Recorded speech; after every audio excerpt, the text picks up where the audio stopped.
So hello and welcome again. My name's Shani Roberts. I'm the Regional Coordinator for AgTech and Regional here at LaunchVic. Thanks for taking the time to join us online today. I'd like to start by acknowledging the traditional owners of the land upon which we are all beaming in from, and I respectfully acknowledge the Wurundjeri people of the Kulin Nation, who are the traditional owners of the land on which our LaunchVic office is located on today, and I'm having a day in the office with the team, which is fantastic. So while we're doing that, please take a moment to reflect on where you're joining us from as we pay our respects to our elders past, present and emerging. So whether it's in the context of agriculture or community building, the saying, you can't manage what you can't measure rings true. So our session today is all about how to measure the success and impact of our activities and how we can better communicate our stories through metrics. Joining us today is Shani, the Principal Consultant and Head of Business at Clear Horizon Consulting. LaunchVic engaged Shani to lead the initial evaluation of our Civic Labs program because of her extensive experience in both startup and social enterprise worlds. So today, Shani will share with us some of her stories for measuring and creating impact. Thanks for joining us today, Shani. It's wonderful to have you here. But before I hand over to Shani, I'm curious to understand what are you and your organisation, what are they currently measuring as impact for projects, programs and community? So using the chat function, I'd like you to just tell us, what are you tracking? What does that look like? Or maybe, you're not tracking, you're here because you want to learn, how can I do that better? As an example, just while you're taking that moment, for me, I'm tracking engagement. So I use metrics such as the number of members we have here in our CoP group, the attendance at our monthly sessions, and then also how many people actually log on and use the resources and view the recordings after each session to help me tell the story of the impact of the regional CoP. I'm going to have a look at our chat now. Everyone's gone awfully quiet.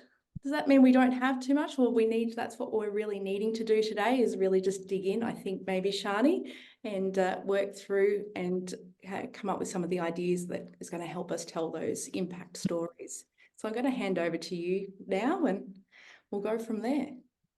Thanks, Danny. Hi, everybody. It is lovely to be here. Thanks for having me. My name is Shani Rajendra and I work at Clear Horizon Consulting.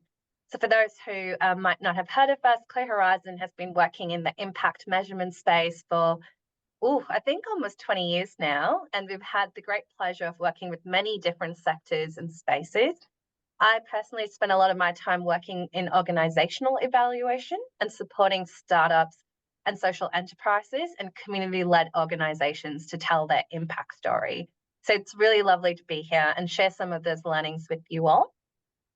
Please feel free to engage in any way that's comfortable to you. I welcome anyone to come off mute at any time and share your own reflections or questions.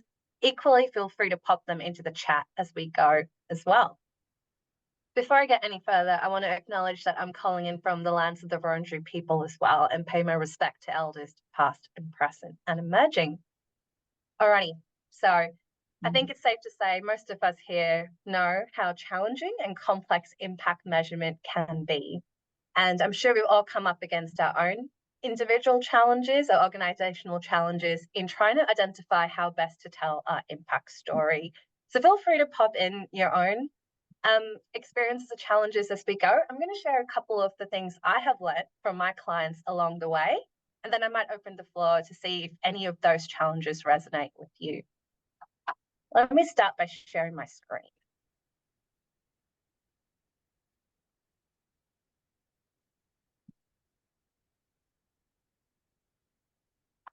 Alrighty, can you see my screen?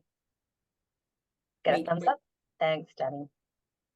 Alrighty, so over the last 6 years, I've been working at Clear Horizon and we've come up against some very interesting and commonly shared challenges amongst our clients, especially those working in spaces similar to yourselves. What we know, what I've come to know, is that our work has broad social, environmental, or public benefit goals that we work towards. What that means is our work is complex and it's large scale. We also often evolve what we do to meet the needs of the beneficiaries we serve. That means that we're responsive to need and that we're often trying to do the best we can. Why is that a challenge? Well, it means that sometimes measuring impact gets really hard because not only are we trying to contribute to really broad change, but we're pivoting as we go to better improve our ability to contribute to that change. So how do we then measure for that? Equally, it's often not just about what we're doing, but how we're doing it as well. There's a reason that we work in smaller spaces like startups and in community. We're trying to do things differently to how we might do them in much larger organizations, or if we worked exclusively within government, for example. We see a value in grassroots or bottom-up approaches, and that's because it's about how that work's being done. It's also often difficult to select from the numerous methods that exist for measuring impact. If you haven't done this already, I invite you to Google impact measurement later, and I'm sure you'll be absolutely overwhelmed with all of the many, many ways you can do it. You've got economic impact measurement strategies, you've got social impact measurement strategies. The world is your oyster. But how do you know what works for you, both in terms of the appropriateness of what's being offered, but also the resource and time required to then actually implement on those particular methods? There's also often pressure associated with impact measurement. We're often funded by others to do our work, and we're so grateful for that funding being available to us. But with funding usually come requirements around measurement as well. And some of them are very much associated with understanding return on investment or economic value. And economic valuation methods can frequently use things like big data sets. With using larger data sets or more large-scale analytical methods, it can get harder and the links can get more tenuous between telling your individual impact story in these contexts when your work might be highly localized or targeted, where you're trying to do more for lesser people, for example. And so sometimes existing economic valuation methods, while they sound great, might not be the most appropriate or easily implemented in your context as well. So now these are a couple of the key challenges I've come up against in recent years. I might take a moment to invite any reflections anyone else has. Do any of these challenges resonate with you, or were there any others you might like to add to this list?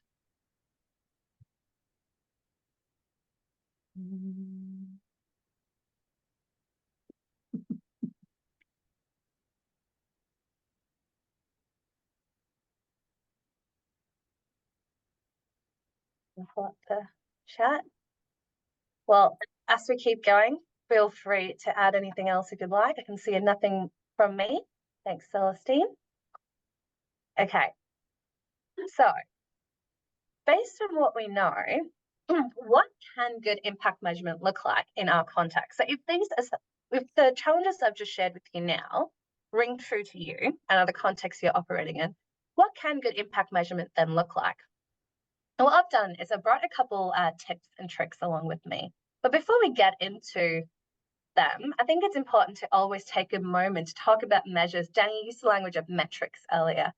And especially in evaluation, these words can get thrown about quite a lot. I know I throw them about quite a lot. So what do we actually mean by metrics and measurement, really, right? And I think it's good to contextualize that. So measures and metrics are ways of determining what is changing.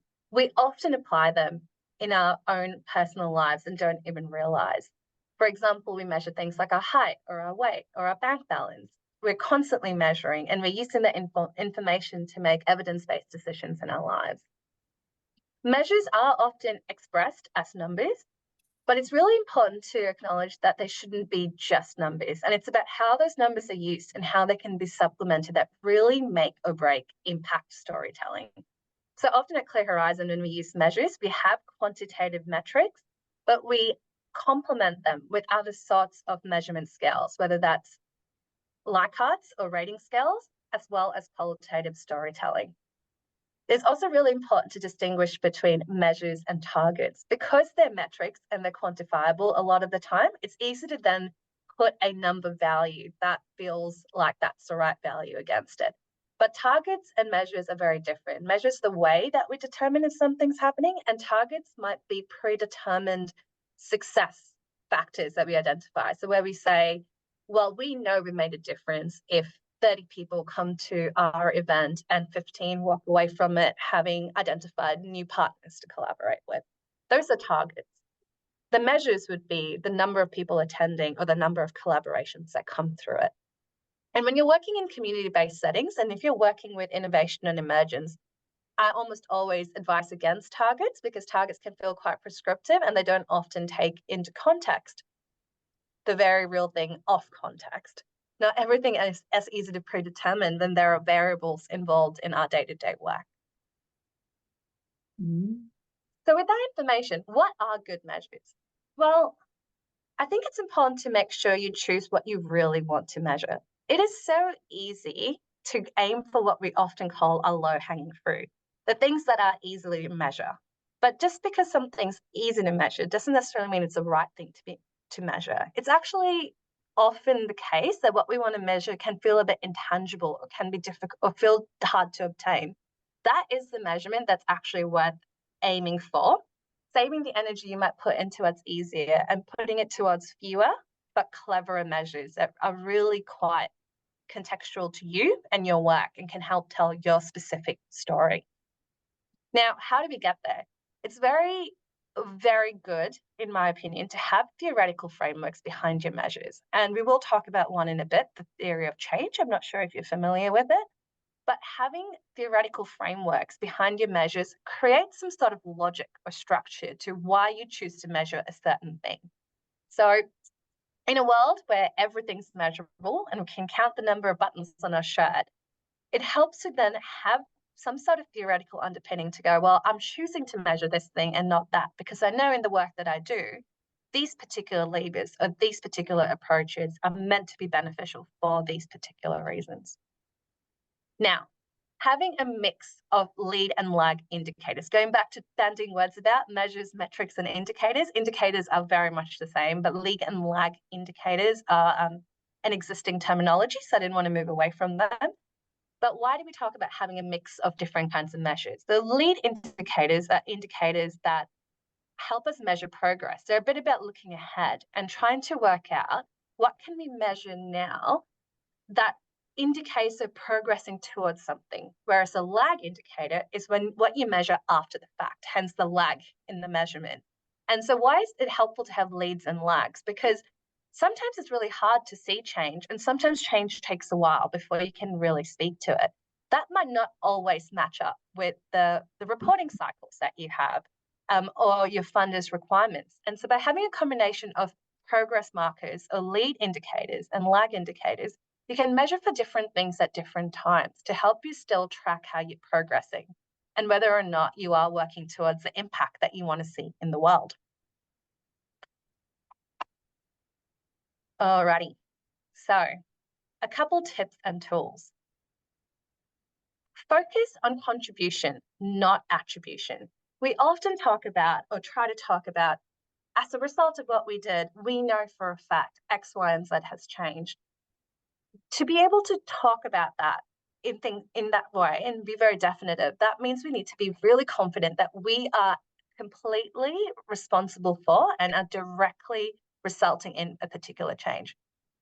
That is costly and it's difficult to understand. So at Clear Horizon, we often talk about contribution instead. It's the acknowledgement that there might be multiple things contributing to the change you want to see, and you are one of those things. And it's about being able to measure the extent to which you're contributing. Is there evidence that the events that you run or the work that you do is in fact contributing to impact? It's a lot easier to tell that story than it is to say it is because of us and us alone that this particular change has happened. Identify your theory of change. Articulating the relationship between what you're doing now and the goals, the broader social impact that you're trying to make is incredibly helpful. By doing this, it helps us to communicate how our short and medium-term achievements can lead to that longer-term impact. This goes back to the lead and lag indicators we discussed earlier. I often visualize theories of change or causal pathways of change a bit like a ladder where you've got different rungs in your ladder.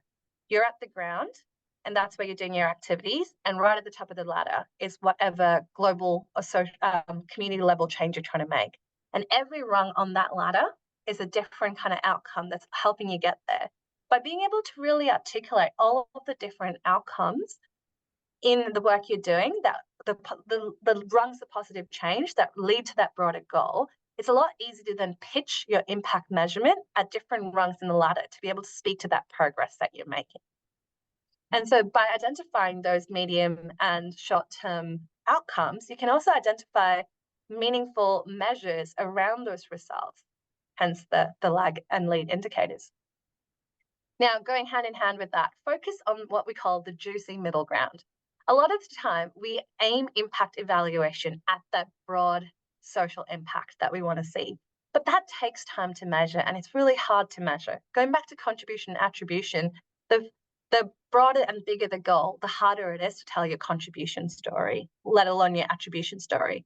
So focusing on the middle ground and really measuring those middle rungs on that ladder, it can build very compelling stories of impact that are more rigorous and you can have more confidence in as well.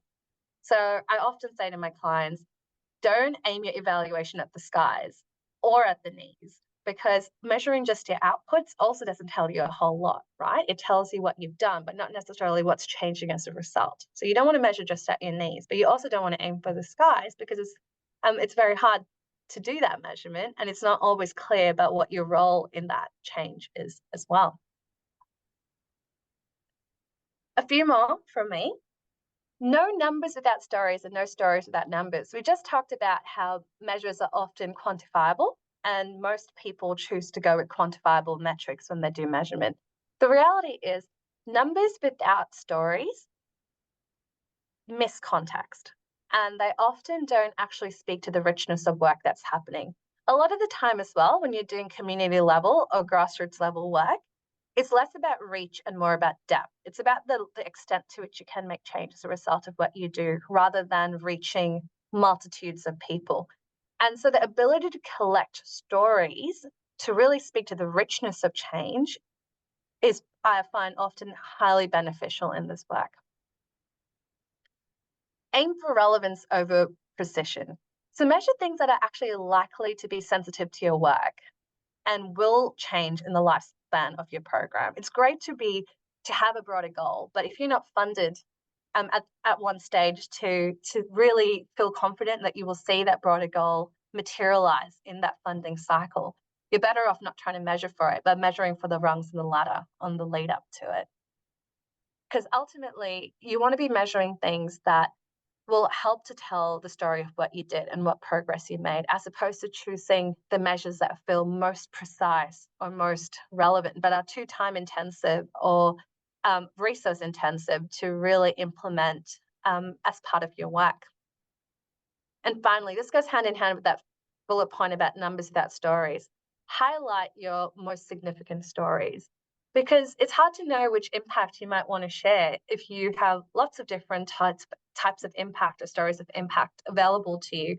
And it's about choosing the ones that best align with your vision for change. So whether that's theory of change if you have one, or whether that's a strategy that you might have where you work, and really choose to highlight the stories that speak to the kind of change you want to see in the world and how you're contributing to that change as well. Okay, I might stop sharing my screen there for a moment and just open the floor to any questions or any thoughts you might have so far. I can see a comment that quantitative is often easier to measure than qualitative. Well, that is true. So it's often easier to identify quantitative measures from the outset and then to implement on quantitative measurement. But it is important to understand at what level or how close to your work that quantitative measurement is happening. If it's about output level measurement, it might be easy to collect, but it might not necessarily be helping to tell the story of what's changing as a result of what you're doing. And I'll share a slide soon that speaks to those different levels. What I often suggest is having periods of qualitative measurement as well. So it's not that you're trying to collect qualitative data alongside quantitative data, because we know that that data is one's more easily collected administratively than the other, but having very clear ideas of cycles in your own impact storytelling journey about when you might go out and collect data from others to then complement your quantitative data is a really great way to couple the two together. Just because we want to collect them both doesn't mean to collect them both at the same time or in the same ways. And so you can always take a staggered approach to how you do that.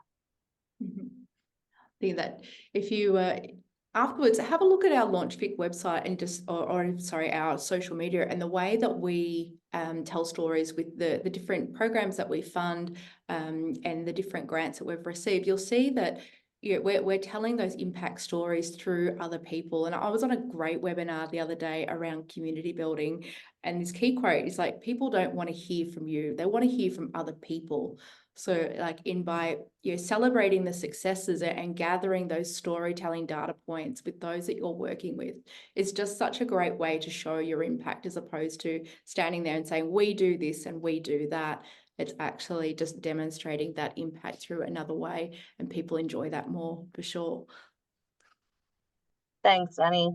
Joe, I can see a comment about providing leading and lag indicators with respect to ongoing programs or one-off event runs. I'm going to come back to that question as part of the next slide, couple slides I'm going to share with you on theory of change. And if I don't come back to that well enough, please prompt me with a comment in the chat as well, but you'll see why I'm holding off on that. Let me now share my screen. I know it's lunchtime and I'm not going to talk your ear off, but I did want to bring a couple tools with me because I always think that's helpful to try to actually make what I'm saying tangible. It's never a fun afternoon when someone speaks at you but doesn't offer you solutions. So I brought 3 tools with me. One is a theory of change. The other is an approach to measurement frameworks, and then a little bit on contribution analysis. So we might not get to it all, but I really want to spend some time on theory of change and measurement frameworks. I think those 2 bits will speak to your question, Joe, as well. So for those who aren't familiar with the theory of change, we often think of them as being a very powerful thinking and visualization tool. They allow us to visualize essentially what kind of changes can happen as a result of the activities we deliver in order to contribute to a broader goal we have. So it helps us to consider how outcomes or positive change can be achieved. And in doing that, it helps us to articulate a clear narrative for why this particular intervention or this particular program of activity, so whether they're even one-off events, for example, why will these one-off events, why do we think that they're the right way to do things? Because what kind of change might they affect that then contributes to a broader goal or a social problem that needs to be addressed? And by doing that, we can start to identify what we call cause and effect relationships. So if we do A, that will then result in B, which will result in C. And so kind of identify what those causal relationships are, which then help us to pitch at what level we measure and what we measure.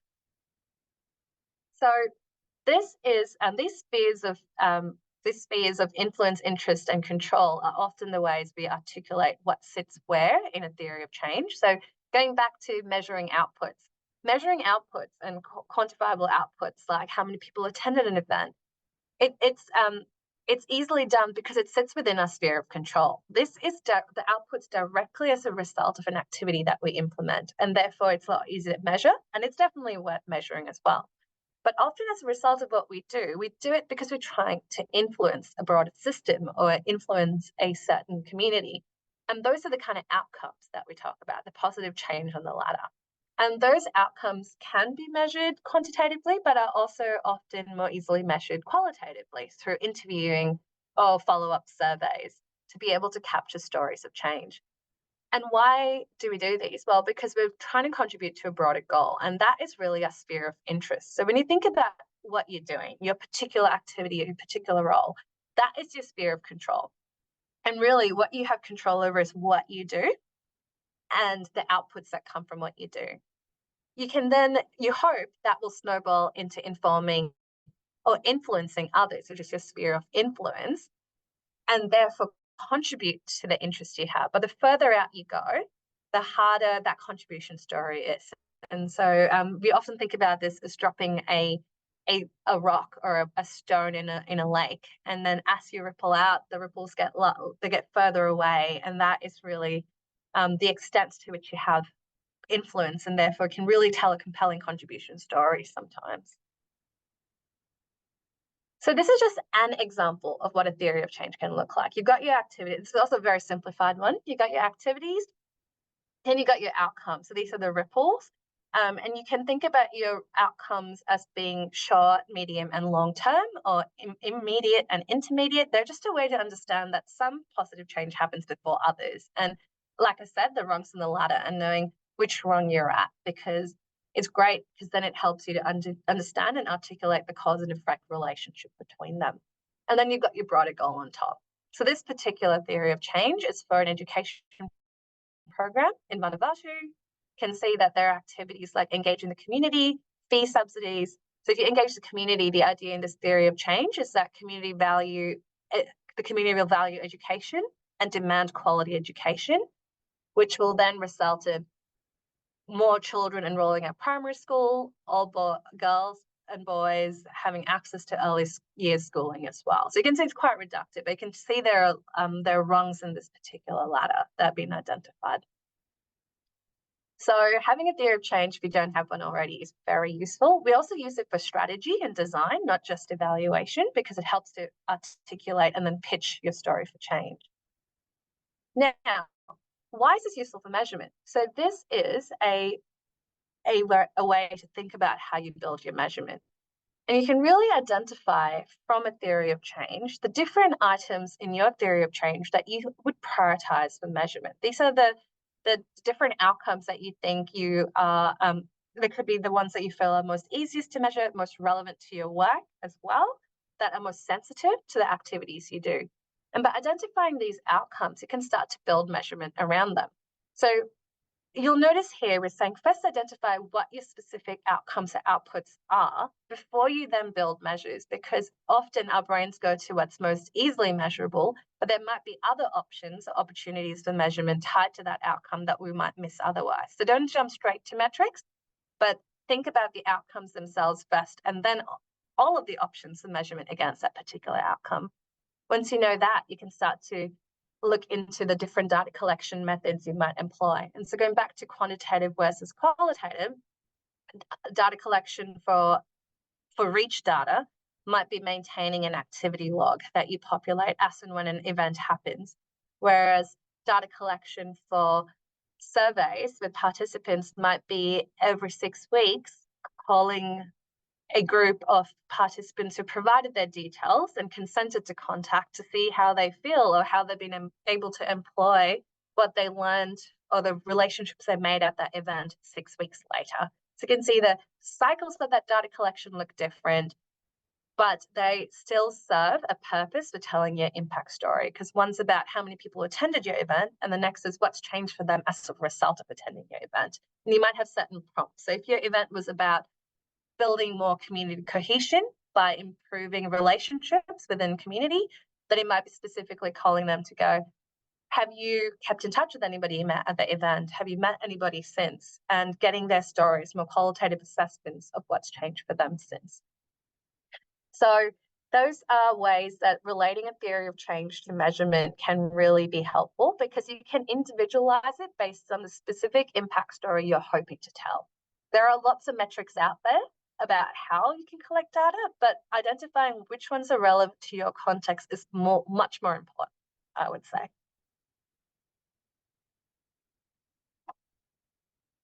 Any thoughts or questions on that? I can't see the chat, so Danny, just sing out if there is anything. But that's a lot of information very quickly. I'd be curious to know how that's landing. The use of theory of change to then build measurement frameworks. I would love to hear from one of our economic development officers or business development officers within council that's on the call today. So I know, one of the hardest stories to tell within council is what is economic development and the activities that you do and how that impacts the wider community. I know that's something that I used to always struggle trying to communicate to councillors, because they just thought it was, beer and drinks, that networking aspect is so important for building community connection. So I'd love to hear if someone is brave and could come off mute and just say, whatever you think, is this something that you've heard of before? Is it something that you think would be easily implemented? Joe, I can kind of see you there in my screen. I might be a bit cruel just calling on you, but what's no, it's definitely not something that I've heard of before. And I put in the comment in the chat before that we have access to a lot of data, but I don't think we're using it in a meaningful way. So maybe something like this can help us try and organise that information a bit better. And I think that what you were saying about the qualitative data is a bit something that we're probably lacking in. So it's more about the numbers than the other side of things. So the getting the stories and the what's happening as a result of it rather than the numbers, I think. Hi, Danny. Tammy speaking from Murrumbidgee Shire Council. Happy to just make a couple of comments. So I've worked in a previous industry before where I have heard of this theory of change and utilised it in a couple of projects and found it to be really, really valuable. The one thing that I also found really valuable in using this framework was what you identified as being the measures that you actually utilised, but when we used it, we also used a measure which we called the unintended results that we received. So I found that was really, really important because we actually had things that occurred in this project that never even sort of, you know, came into our thinking when we actually started the project and did all the planning around how we would measure and how things actually eventuated. The project was over 3 years, so we definitely had measures that were incremental and they were both qualitative and quantitative. So really valuable to also look at those unintended things that occurred as well. And I think that the reason why I really like this framework and I can see potential for it in measuring the type of work that we do now, not that I've not that I've moved into that area as yet, but I can definitely see the value because as you were saying in the start of your presentation, we can't assume that the activity that we do is the only thing that has contributed to a change. And because there's people that are working in so many different areas across these very broad areas that we focus, it's not going to be one activity that actually contributes to an overall change in these broad areas. So that's what I really like about it because it gives you that ability to actually say, well, these are things that we can see this activity has actually contributed to, but we also understand that it's a much bigger picture and there's lots of other work that's contributing to it as well. So yeah, I can definitely see the potential of it in the space that I'm now in. Yeah, thanks so much, Joe and Tammy. That's great. And thanks for that as well, Tammy. That's the beauty of a theory of change too, because you articulate what you think is going to happen, but that, as we often know, it doesn't always play out quite the way we expect it. And so by being able to articulate our expected theory of change, it gives us a chance to actually identify what happens that might have been unintended, both positively and negatively, for the purposes of learning and iteration. And there are lots of great methods and tools out there for more qualitative capture of what we call, so we call them emergent methods to capture what we just don't know. And that's especially important when working in communities on systems change and on innovation type projects, because you really don't know what you don't know. So there's one particular tool we call an impact log, and it sounds a lot fancier than it is. It's really just about having a centralized place to go to capture any observed impact, observed change that's taken place as a result of your work. And it could be based on an email you've received from somebody who's participated in a program that you've run, or it could be an article that you read in a paper about something that's happened as a result of somebody coming to an event that you've run as well. And by capturing them, when it comes time to do impact storytelling or evaluation or whatever you might call it, you've got a centralized repository of all of these instances of positive change. And then you're able to compare them to an existing theoretical framework, whether that's a theory of change or otherwise, to go, well, you know what, 60% of those line up pretty well with what we expected from our program. But 40% of these changes are actually beyond our wildest imagination. And we might need to think about what this means for what we're doing. Does it mean that we need to increase the scope, pivot slightly? Or if, for whatever reason, we're stuck within very rigid funding, do we actually need to then maybe break out this particular pathway and fund it elsewhere to then be able to invest our efforts into the space that we were originally expected to be making change in instead? And so I agree. Tracking unintended impact is more important, I would argue, than intended impact sometimes. I'm not going to keep sharing my slides much longer, but I just wanted to say this deck has some content on contribution analysis, and so hopefully that'll be useful to everybody. But I did want to leave you with some food for thought before I wrap us up. And so I hope no one gets motion sickness. I'm moving through a bit quickly, but just a bit of food for thought. Take the time to share your learning journey. And this goes back to this conversation on unintended impact, because often it's the adaptations that we've made along the way that help to tell the most compelling case for why our particular program intervention or way of doing something is important, makes an impact, and it's worth funding. Because sometimes we might not achieve the impact we originally set out to do, but for very good reason, because we're achieving an impact elsewhere, because we have been able to step in and support. A lot of programs I worked with during the COVID era, for example, benefited so much from being able to tell their learning journey because they were actually able to re-employ really great social capital and infrastructure to then contribute to a pressing social problem. And so being able to capture and share your learning journey is incredibly important as part of telling your story more broadly. And equally, report on your principles as well as your outcomes. So like I said before, sometimes it's as much about how we do what we do as it is what we're doing. And so by being able to talk about how we do what we do, that also helps to distinguish between our particular program or intervention and what exists out there. And often there's a close correlation between how we're showing up and the impact that we achieve. So no impact story, in my opinion, is complete without thinking about and communicating both what you're learning, but how you're showing up in the work as well. Okay. So yeah, thanks for listening to that. I hope some of that content is useful to you. I might throw to you, Danny. Amazing. That was fantastic. Thank you, Shani.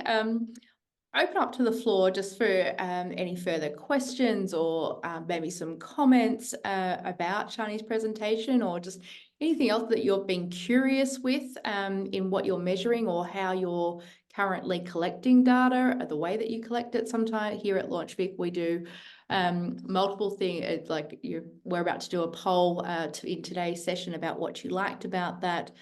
So it's that surveying now, but also we'll end up serving you a little bit further down the track to measure sort of what our impact is, as far as the speakers and your commitment and all those sorts of things. Liz, you've got your hand raised. Please come off mute.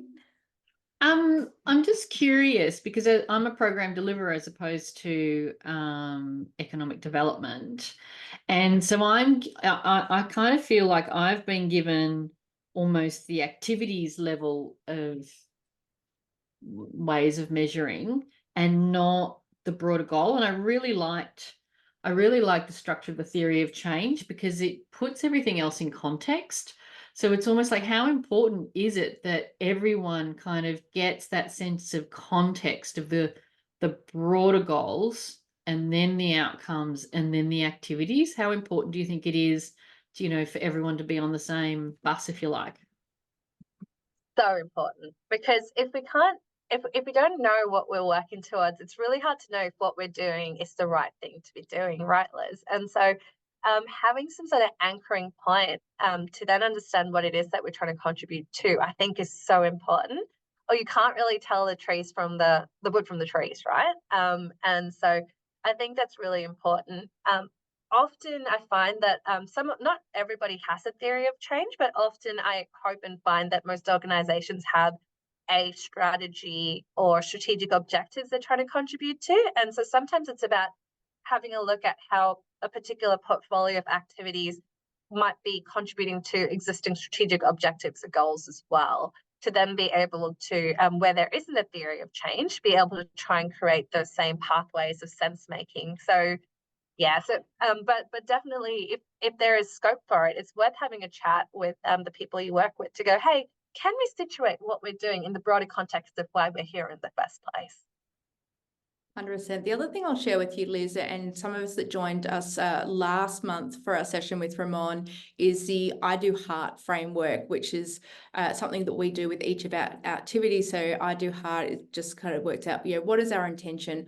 What is the desired outcomes? What is the agenda? What are the roles, rules, and timing?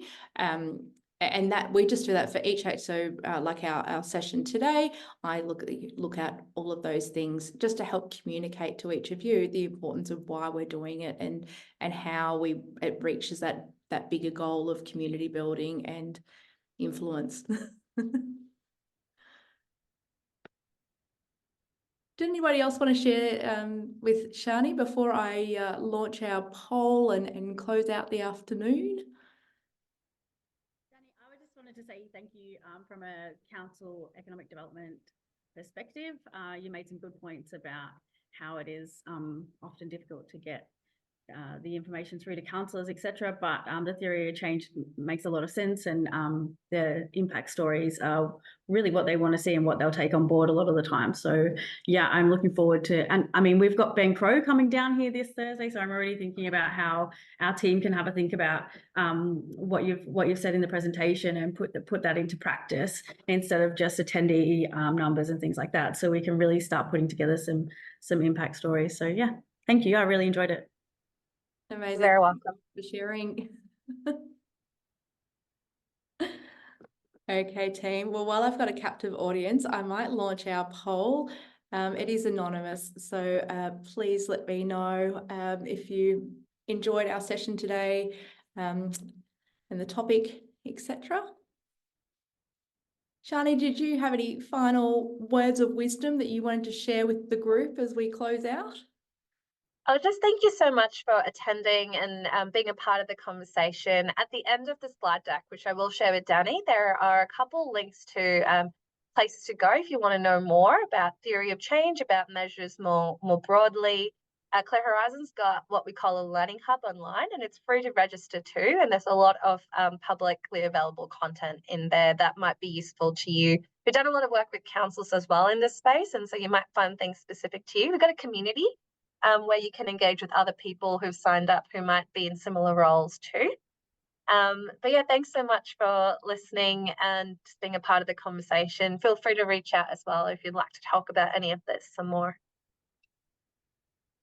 Thanks so much, Shani. Well, I'm so rapt that you got so much out of today's session. Talking about metrics and measuring isn't always the most exciting conversation for some people, but I think we all got a lot out of today and how that we can actually do this in a really fun and meaningful way through storytelling. The other thing I wanted to close off on today, you may have heard the news. If not, I'm so pleased and thrilled to share with you that LaunchVic has been refunded by the Victorian State Government. I've had lots of comments of what comes next and what is that for. So what we're doing as a team over the next few weeks is we're doing a lot of work internally to develop our 4-year plan and ascertain what's going to be achieved. So once we've finalised that, we look forward to sharing that with you. It may be part of our next session. It may be a little bit further into the second half of the year. But thank you to those of you that did reach out and congratulate us. Continue to watch our socials and our journey, because there's still a lot that we need to deliver by June 30, and what comes next in the next 4 years is going to be really exciting as well. So with that, I'd love to close out for today. Unless anyone has an absolute burning question that's just popped in their brain, we're going to give you a little bit of time back, but I hope you enjoyed our session. Thank you so much for being with us today, Shani. Really appreciate your time and putting all of that together. There's going to be some fantastic resources, and the recording again will come out this afternoon as well. So if you would like to share any of this with your team, you're most welcome to. We just ask you that you don't pop it up publicly anywhere. Thanks so much everyone for coming along. It's wonderful to see all your smiling faces. Until next time, thank you. We'll see you soon.